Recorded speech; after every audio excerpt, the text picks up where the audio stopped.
A young researcher is thrown against the wall so hard that his spine breaks. A man turned into a scarecrow. A woman unmoored from gravity. A man losing a vital component of his brain. All these poisoned prizes can be yours if you have your hands on a certain special object. The thief is confused, to say the least, at the sight before him. It isn't exactly what he has been expecting to find on his travel to the Forgotten Cave. The strange object is displayed on an altar, with a beam emanating from somewhere above, shining a bright column of moonlight onto it. This must be the treasure that he was sent here for. But what was this strange treasure? He's still aching all over from his long journey, many days and nights spent crossing the desert just to reach his destination.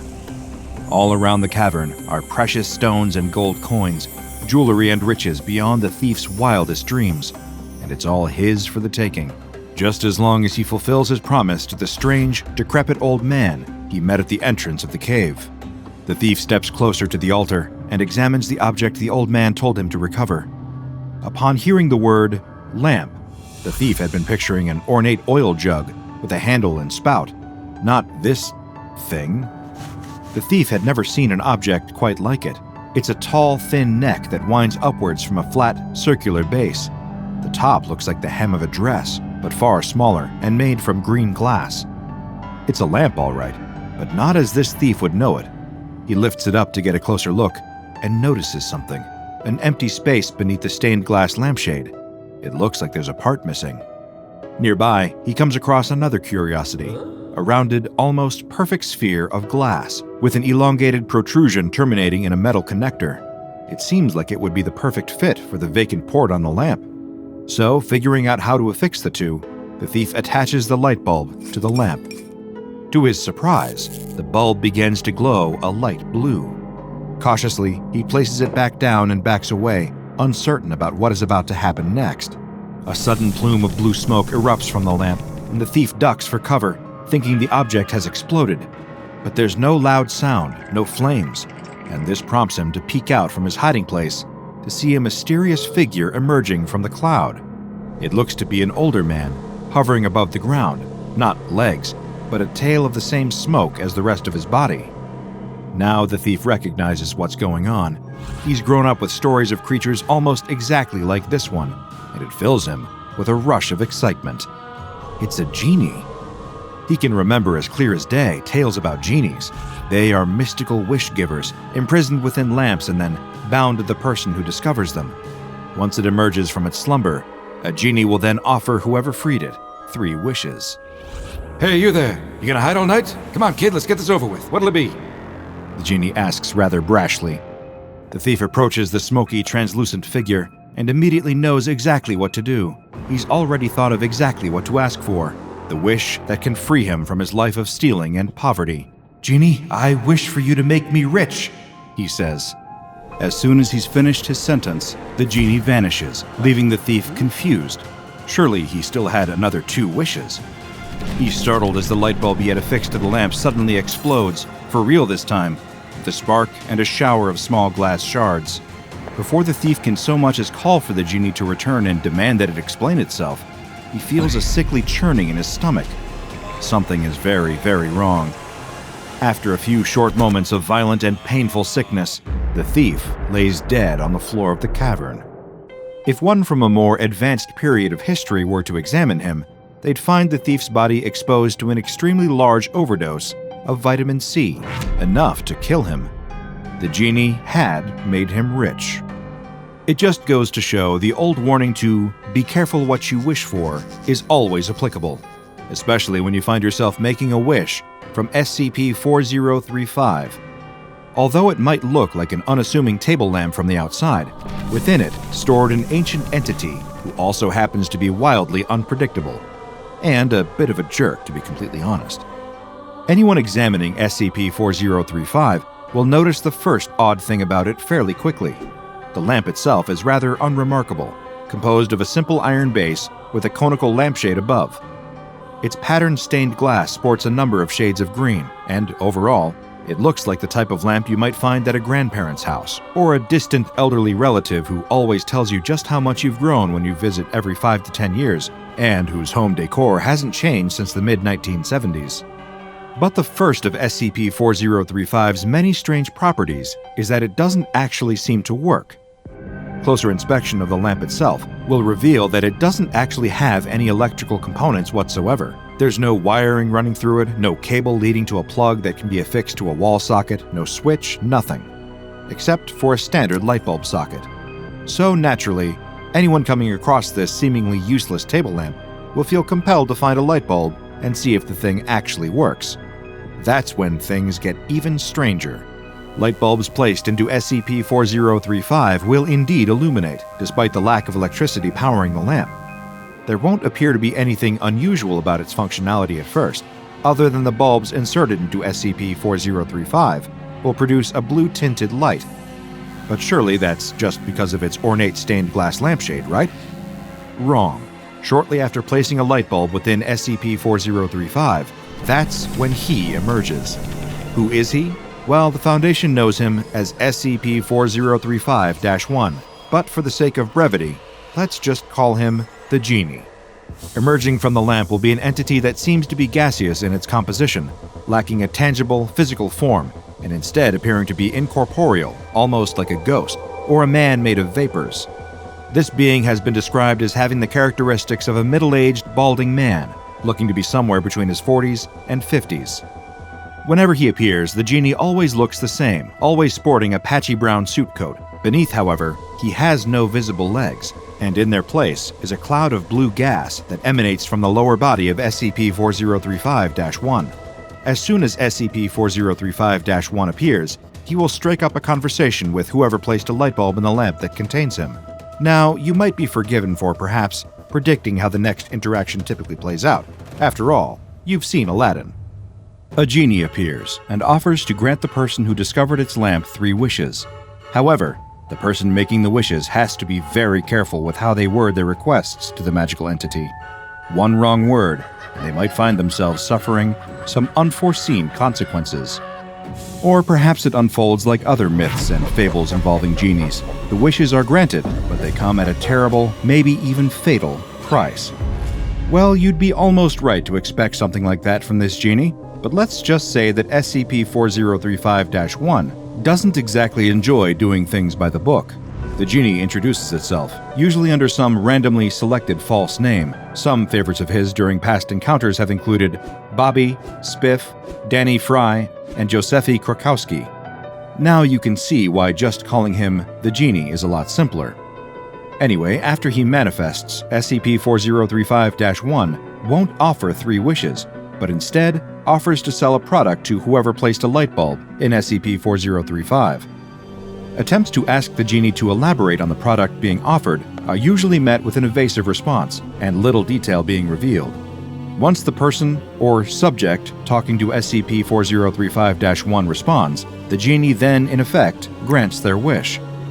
They can just be trying to converse with the entity, but it will regard even a completely unrelated verbal response as an answer. The subjects typically receive a biological modification or other anomalous ability that directly relates to what they said to the Genie, and we do mean directly. Once again, you might be forgiven for expecting that being granted supernatural powers by a magical genie would be a fun experience. After all, who doesn't want anomalous abilities? But be warned, the abilities SCP-4035-1 hands out usually fit the description of lackluster and disappointing. Why? Well, because typically, the anomalous modifications the Genie makes are highly detrimental to the subject in question. You see, SCP-4035-1 has a habit of taking things extremely literally, almost to a pedantic extent, intentionally misinterpreting and leaving any who accidentally make a wish with it harmful changes to their minds and bodies. And like most genies from mythology, this one doesn't undo the wishes that it grants. After bestowing someone with abilities that usually leave them in agony or distress, the Genie disappears back into SCP-4035, causing the light bulb inside to violently explode.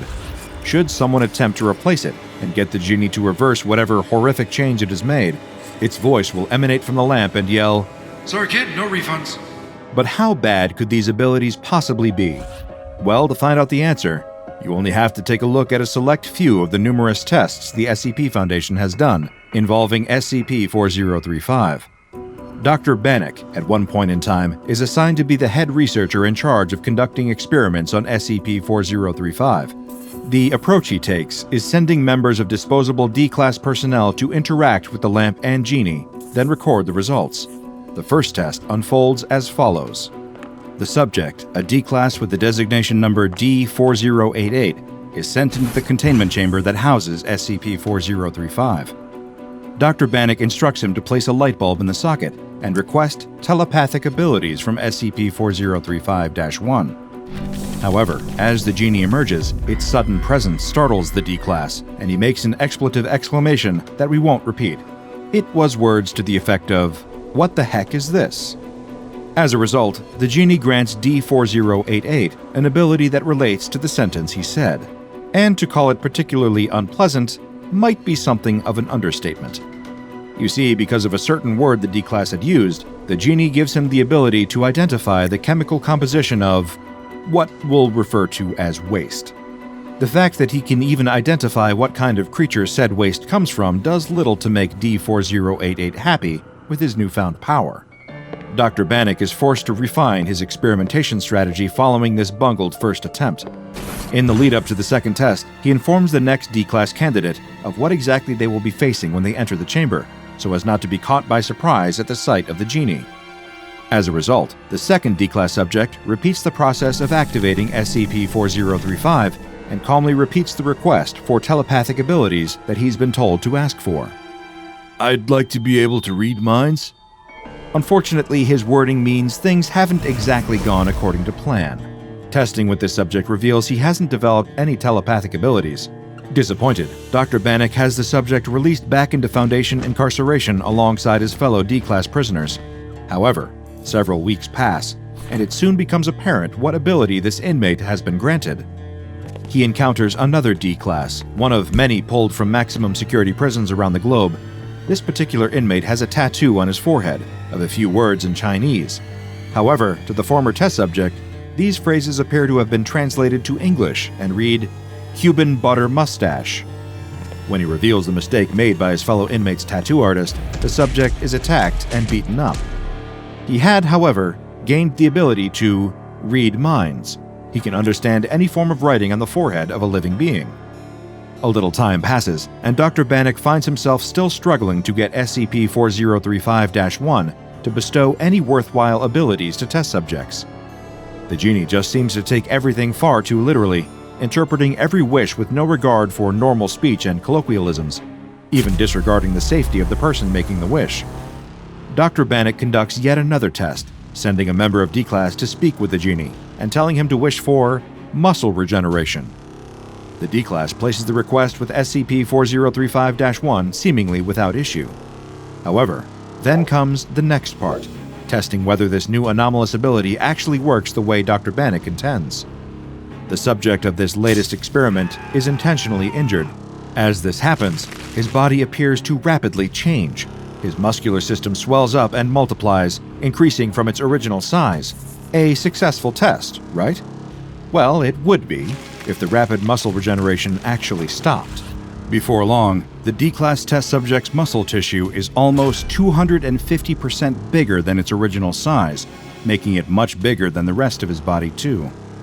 The subject is clearly highly distressed, although fortunately, this doesn't continue for long. Unfortunately, that's because his body can't function normally with this new rapid change, and as a result, the D-Class subject's vital signs stop after 3 short seconds. Getting more and more frustrated with the disastrous outcomes, Dr. Bannock makes the decision to simplify the requests made to the Genie. Surely it can't misinterpret one word, can it? The next test that Bannock conducts sees yet another unwitting member of D-Class, D1899, entering the containment chamber and placing a light bulb within SCP-4035, just like her predecessors have done. She follows her instructions, and as the Genie appears, she asks for one thing: flight. A short while later, the Genie once again vanishes and leaves D1899 with her wish. She has instantly become unaffected by the Earth's gravitational pull like normal.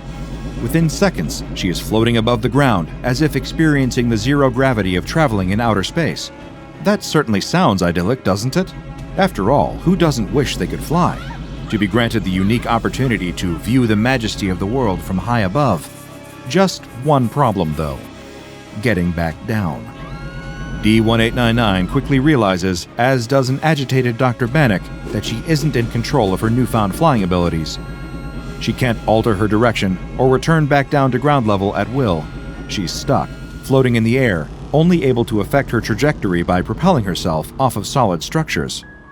The results of SCP-4035 tests continue to be somewhat undesirable, to say the least. An interaction with the Genie that begins with the phrase, hey man, causes the D-Class who spoke to be suddenly replaced with a crude scarecrow. When another subject makes a wish for a new life, they die almost instantly, only for moments later, one of the Foundation's researchers to suddenly give birth to a baby with identical genetic makeup to the now deceased D-Class. Another test sees a member of D-Class personnel enter the containment chamber with the instruction to wish for whatever they can think of. Put on the spot, they're unsure what to request when the Genie appears, and instead, they only offer up the response, I don't know. Moments later, this subject falls into a catatonic state and eventually passes away. An autopsy of the subject's body reveals that their hippocampus has been removed. Thanks to the Genie, they literally didn't know anything. Further testing with SCP-4035 is later carried out. However, it should be noted that the next instance of a recorded experiment with the Genie isn't one that was authorized by the SCP Foundation. Rather, hearing that there was a Genie being tested, junior researcher Jacobson decides to try and make his ultimate wish come true. He's never been all that lucky in love, and it's left the young Foundation researcher with a little insecurity. Nothing that a visit to SCP-4035-1 can't fix, surely. Despite not being authorized to use SCP-4035, junior researcher Jacobson approaches the lamp within its containment chamber. He then repeats the process to make SCP-4035-1 appear, and then requests that the Genie grant his wish. Make me more attractive? In an ideal world, this scenario wraps up with junior researcher Jacobson becoming more handsome by conventional standards, perhaps even improving his sense of insecurity as a result. But by now, you can probably guess, that isn't what happens at all. Instead, being as literal as ever, the Genie grants the young researcher's wish and makes him more attractive. Seconds later, as soon as the Genie has demanifested, Jacobson is suddenly flung across the containment chamber and smacked sharply against the solid wall. The sheer force of the impact gives the junior researcher a severe spinal fracture. Of course, this catches the attention of Foundation security, who bring junior researcher Jacobson to the on-site medical center. There, he is given a full analysis, and this reveals the extent of just how attractive the Genie has made him. Junior researcher Jacobson's epidermis, his outer layer of skin, has been given properties similar to that of a high-powered magnet. He has been magnetically attracted to the metallic walls of the containment chamber, resulting in a spinal injury that would claim his life only 2 hours later. The extensive testing with SCP-4035 is still ongoing, and as a result, the Foundation sees it fit to keep a large supply of light bulbs near the lamp's containment chamber. Dr. Bannock's research seems to indicate that while a person is in close proximity with SCP-4035, they are more likely to suffer a sudden and inexplicable speech problem. For example, the most common of these are parapraxis, commonly known as a Freudian slip, or ankyloglossia, which is a condition wherein the skin joining a person's tongue to the bottom of their mouth is shorter than usual, and this affects normal tongue movement, sometimes being called a tongue tie. Being closer to SCP-4035-1 increases the chances of suffering some form of unintended speech mistake by 68% when talking to the Genie. To cut a long story short, the Genie doesn't just intentionally and obtusely interpret everything literally, but also directly affects how clear a person will be while making their wish. As for exactly where SCP-4035 comes from, there's little information available. Some theories suggest it might well be an actual mythological Genie who is just tired of spending so many centuries in the business of granting wishes for mortals. After all, imagine you get trapped in a desk lamp for all eternity and have to magically fulfill the requests of anyone that comes across you. Living through that for so long is liable to make a Genie bitter and petty. Then again, perhaps the Genie isn't even really a genuine Genie. It doesn't inhabit an oil lamp, but instead a broken table lamp. and instead of granting wishes in the way they're intended, it misinterprets and takes things too literally, leaving the poor fools who thought they'd be blessed with supernatural powers to deal with the consequences. But perhaps that's the point. If nothing else, the Genie residing in SCP-4035 serves as a reminder of that important lesson: to be careful what you wish for. In any case, if we were going looking for a Genie, we'd take the friendly Robin Williams type over this pedantic jerk any day. Check out the DrBob Patreon and become a junior researcher today. Now go and watch another entry from the files of DrBob, like SCP-150, Body-Stealing Parasite, Ship of Theseus.